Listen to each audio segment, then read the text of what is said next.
my friend Patty's house where I do figure drawing on every other Wednesday. But Helen, another one of our friends that's an artist, Helen Dodge, she's been an artist here in the Northwest for ages. She and Jackie had a mask making class, and we did mask making. And I brought, I did, that's not the wrong thing. I brought my pictures of from Africa, of several of the animals for inspiration for ideas. And I ended up making a mask of a Nyala kind of type thing, and then another mask that's going to be an owl mask, but they're drying in Patty's studio.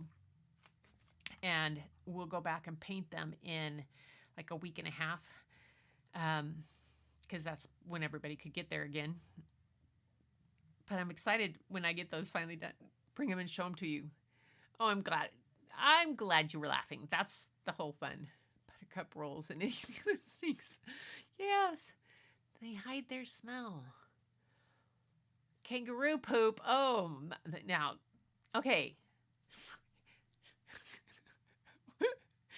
This is a question that I'm sure all of us here in North America want to know from our Australian friend. How big is kangaroo poop? I mean, that's the question of the day. Tamara brought it up. Okay, is it like big like a cow patty? I mean, we used to make Frisbees out of cow patties in Grandpa Pretorius's pasture. Yeah. That's a whole nother story. Are they big? I mean, who knows? Yuck. Want her own kangaroo poop. Them in Miami. It was really fun. It was goopy fun. You know, I mean, it's like that paper. I mean, it's like goo and gush and all kinds of stuff. I'll take a photo of the mask I made out of white clay. Well, okay. So, Tamerson, when we show our masks, I'm going to show you mine of the kindergarten teacher, how she does masks of paper mache, versus the artist who really makes it look like a real mask. I was going just goofy. Oh, right. It goes with the Jefferson story. How big is the kangaroo poo? Oh my God. Oh, the questions. It can get the size of a walnut? So little stuff? Little stuff? Well, that's not very impressive. I mean, little like, I would have thought it was big. No, cow pies. Okay, so Bruce Maskey lived down the road from me, and his grandfather, Grandpa Pretorius, had a cow pasture down below. We used to go play, and we got chased up the treed by the bull one time. But we would. Oh my God, we would literally we would smush out the cow patties and make like Frisbees and have games out of that. And then the other times is that if he had slaughtered a cow or anything, and then he would lay the hide out sometimes to dry out just outside, and we would take those dried ones and hides, and they flies all over the place, and we would put them over sagebrush and make forts. Strange child I was. Strange child. Yes. Hi, fresh piles instead of the dry ones. Elk poop is up there with cow pie size. Yes, elk poop is. You bet. That, yeah. It's always interesting. It's one of the few things I have learned. I've studied a little bit on how to tell. When I'm going out in the wilderness, I kind of want to know, and around here, I kind of want to know. People are always saying, "Oh, there's a bear in the neighborhood again because there's and I'm like, no, that's not bear scat. No, not bear scat. It's coyote scat maybe, or it might be, yeah, but it's not bear scat. But yeah, anyway, he's like, Only the fresh ones to roll in. Gotta get those fresh ones. All right, you guys. Enough of the crazy silliness tonight. That's Crabby Night. But Sunday, as you see, I made a little scrolly thing.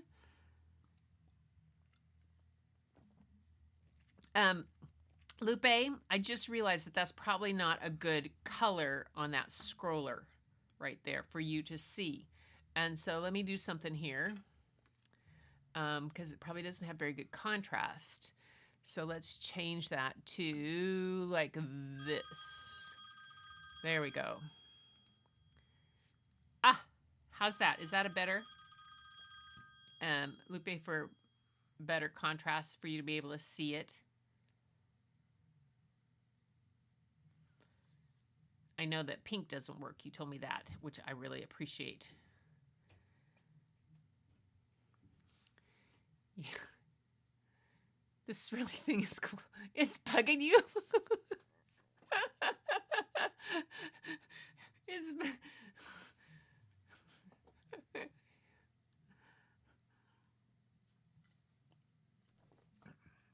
Thanks, Tamara. Yeah. Oh, but it's bugging Larry. Ah, yay. Did I got some points in. So yes. Send art in, whatever you've been working on. Send it in. I'll get it up for the show on Sunday. We'll have some stuff to see. I'll be back probably just right before the show. So don't be surprised if you don't see a post coming up that it's, way far in advance about scheduling it. I'll be here, but we'll be cruising home from Eugene, Oregon. So, yeah, but we'll want to get home earlier in the day. Don't want to Sunday, Portland. Ugh. Anyway, you guys, thanks so much for the fun books. I love you anyway, even when they roll in the poop. Oh my gosh, too much fun. And it is looking forward to Friday and a weekend. And everybody, I hope you, and Tamara's all, so how is Friday, Tamara? Because it's already your Friday. Just give us a heads up on how Friday's going to be. Hope it's good for you. My goodness, my family is coming. I've got my husband and myself and my son-in-law are going back and forth, and they've decided to include me in it. Who knows why? But yeah, that's it. All right, you guys, thank you so much for being here and for letting me be silly and read some fun stuff and share these books with you about these authors. And boy, Jan Brett, I tell you, like she has so many books out. And what's kind of cool is you watch her books, how they've grown, like Christmas Trolls and all those, how her writing has expanded and gotten better over the years and years. But she has her website, janbrett.com, is just, if you get a chance,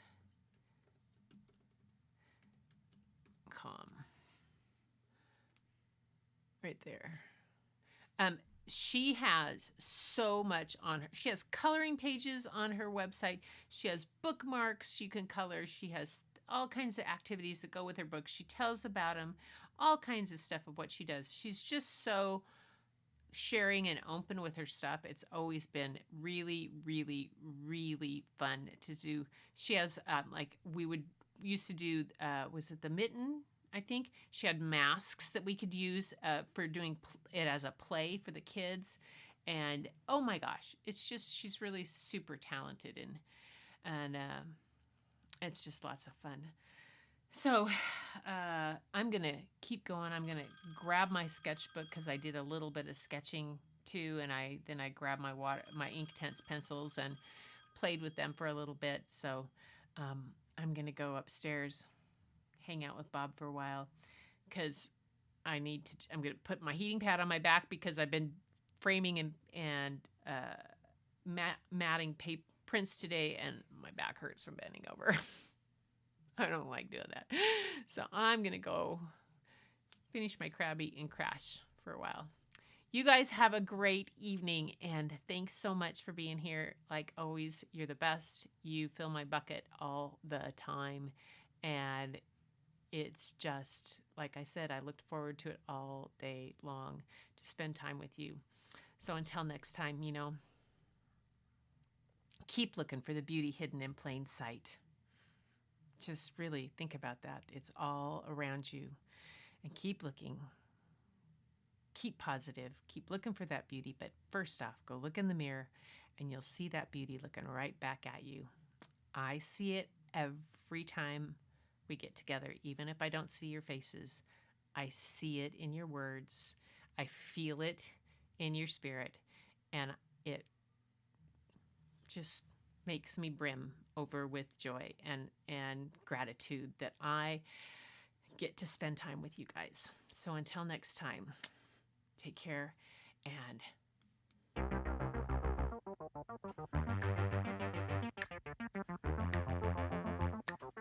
dance this party out. In the heat of the night, we could get lost in all the lights and sounds. Feeling alright, we won't go home, we will just stay here downtown. There's not just stars on the boulevard, they're in the light in your eyes. Oh, we don't need no black cards, I just need you by my side. We could be shameless, famous, running cool, with a love that leaves us weightless. Ooh, drop dead gorgeous, wow. Ooh, you got me feeling starstruck too. We could be famous, we could be famous. You blow my mind, looking like a model, better than the usual. Yeah, you don't even try, not average or typical. I put you on a pedestal. There's not just stars on the boulevard, they're in the light in your eyes. Oh, we don't need no black cards, I just need you by my side. We could be shameless, famous, running cool, with a love that leaves us weightless. Ooh, drop dead gorgeous. Yes, you are. Very much. Wow. Ooh, you got me feeling starstruck too. We could be famous, we could be famous, we could be famous, we could be famous.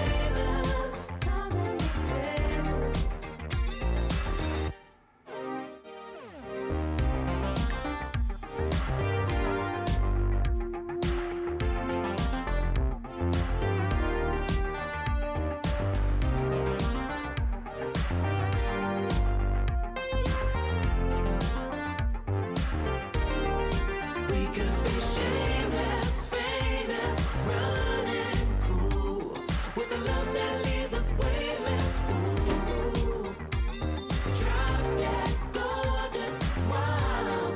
Ooh, you got me feeling starstruck too.